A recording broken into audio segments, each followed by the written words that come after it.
I walked around the shop with my receipt and paper bag in one hand. I went past the furniture, the clocks, and the beautiful porcelain dolls.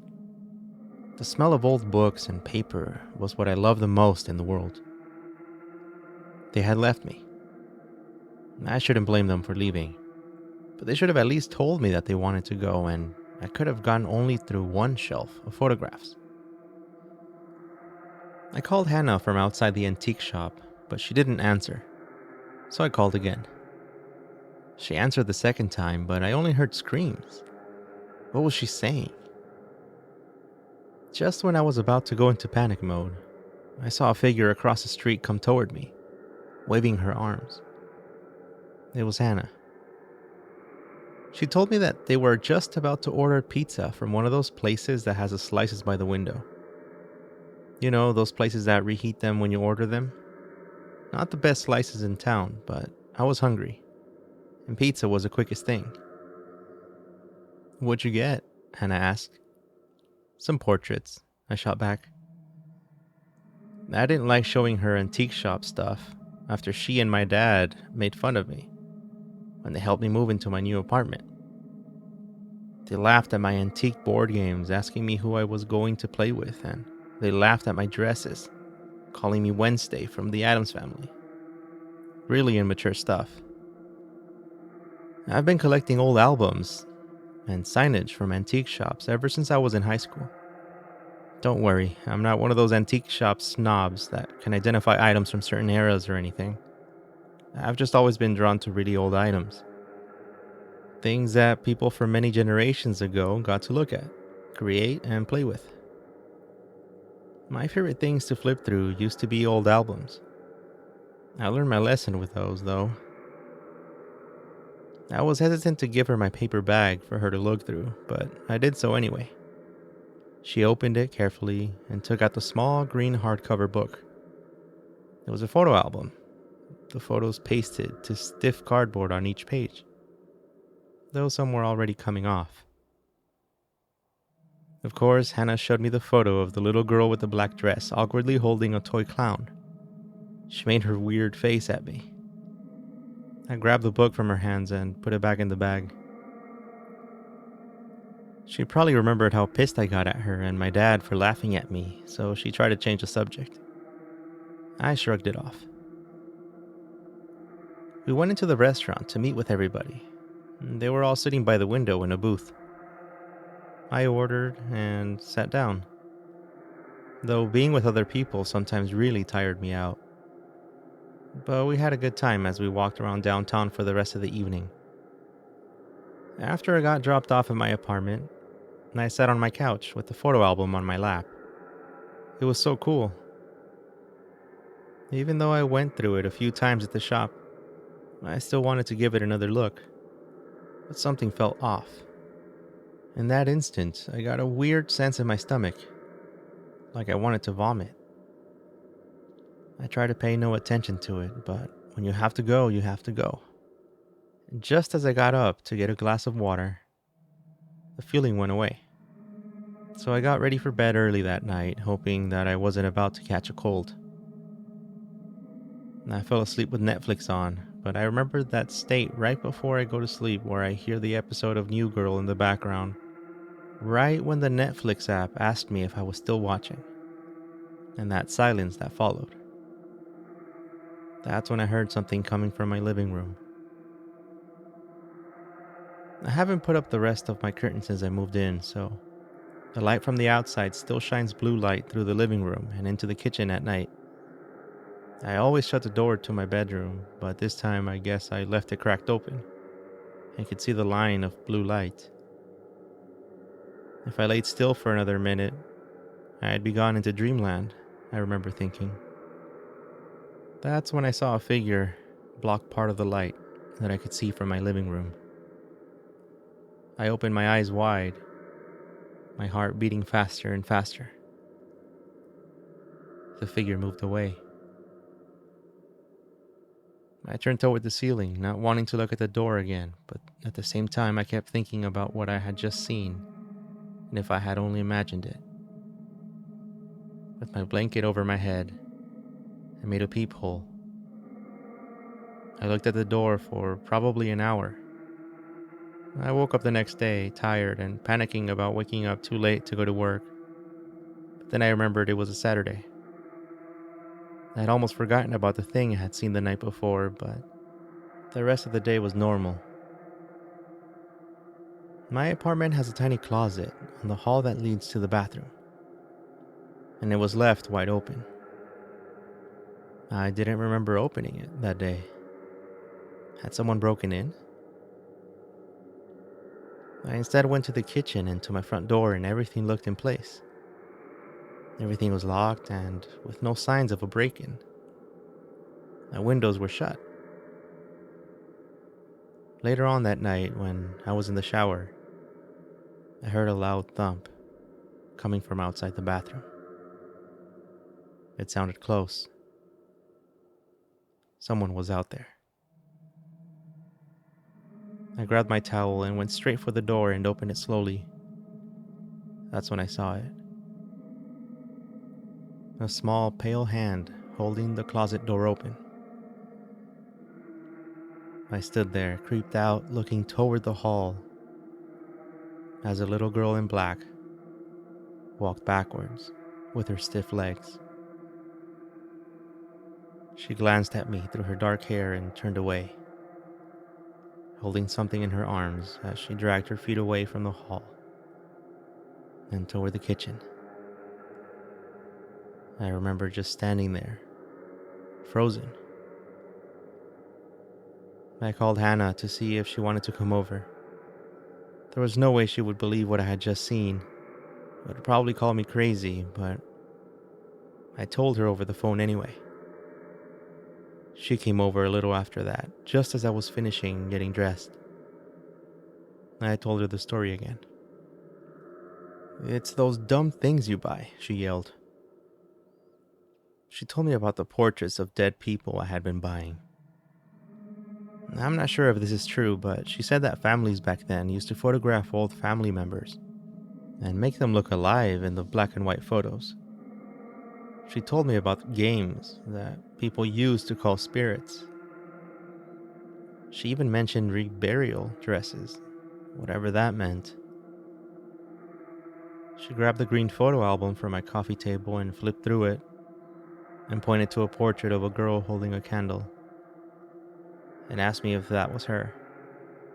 I quickly said no, and she kept flipping through the album until she got to the girl with the black dress. That was her. The little clown toy she was holding looked exactly like the one that I have, and that I bought at that same shop. It was in some box that I hadn't unpacked yet. Hannah saw my expression and looked closer at the picture. She grabbed the edge of the portrait and it peeled right off, then held it closer to her face. "Dead eyes," she said. Just then I noticed a blue ink on the back of the portrait. It had a caption. "Little Sandra and her favorite toy since birth. Now to her grave. May you rest in peace. September 9th, 1902. I screamed, and Hannah screamed too. She turned the photo around and read it. "And Hannah, I have a clown just like that," I told her. I ran to the closet to look through the 4 boxes I had in there. Hannah and my dad had both seen the little toy clown with the porcelain head. They had taken turns making fun of me for it. Hannah sure remembered it. But I took out every box, every jacket, every shoe. There was no sign of the clown. I begged Hannah not to leave yet, but it was late. She had to go, but offered me to go over to her house. Of course, I grabbed my backpack and went with her for the night. But as the days went by, I found out that there was nothing to be afraid of. I haven't seen the little girl again. I haven't found the toy clown either.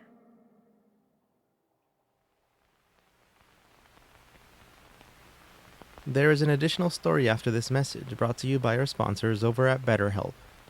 So let me tell you a little bit about them. Is something getting in the way of your goals or happiness? I used to feel overwhelmed when it came to picking a career, and nothing I tried seemed to work. My friends seemed worried about me, so I decided to get help. This is why I'm glad a service like BetterHelp exists. It's not self-help, but professional counseling with expertise in depression, stress, anxiety, family conflicts, and a lot more. They will figure out what you need and match you with a licensed professional therapist to talk to you online safely and securely, wherever you are in the world. It's so convenient and you can start in less than 24 hours. You can message your professional counselor at any time and get thoughtful replies right away. It's great to know someone's there to help. You can even schedule weekly phone or video sessions because, as we know, waiting rooms are awkward and a huge hassle. BetterHelp makes it simple to change counselors if you need to, and they will help you find a match. It's more affordable than traditional in-person counseling, and financial aid is available. Please remember that this is not a crisis line, but anything you share is confidential. Check out their testimonials posted daily on their website. I see that they're recruiting even more counselors in all 50 states because so many people have been using it. I want you to start living a happier life today. And as a Scary Story listener, you'll get 10% off your first month by visiting betterhelp.com/scarystory. Join over 1 million people taking charge of their mental health. Again, that's BetterHelp, HELP.com/scarystory.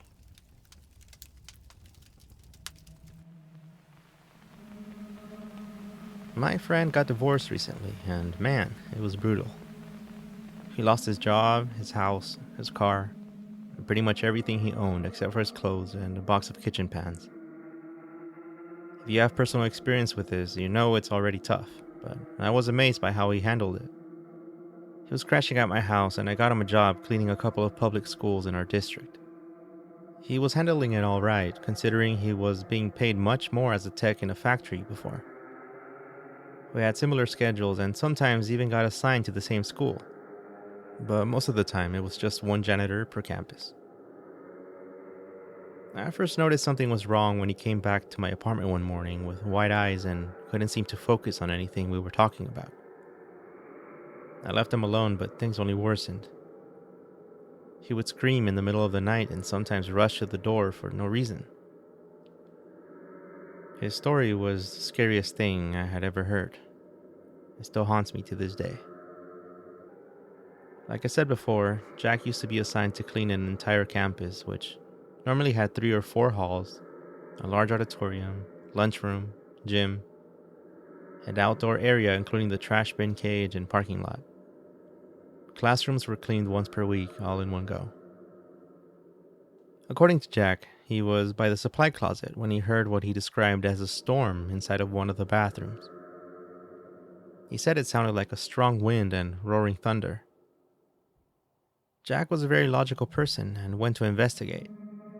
But as he opened the door and flicked on the lights, he saw nothing. The men's bathroom was silent again. He shrugged it off as something that he must have imagined. But as he was walking away, he heard a scream. Jack ran to the front door of the school and straight to his car. Schools had been closed for the break, so no one noticed that he had left his supply cart in the middle of the hall when he went back the next day to finish everything. That was his first encounter. Now, I had heard about the school before. It was on the edge of Kennon County, and it was one of the smaller facilities. It was the worst one to get because of the residents of the area.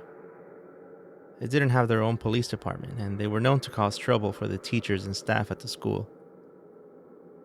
Though rumors of voodoo and witchcraft always circulated the campus.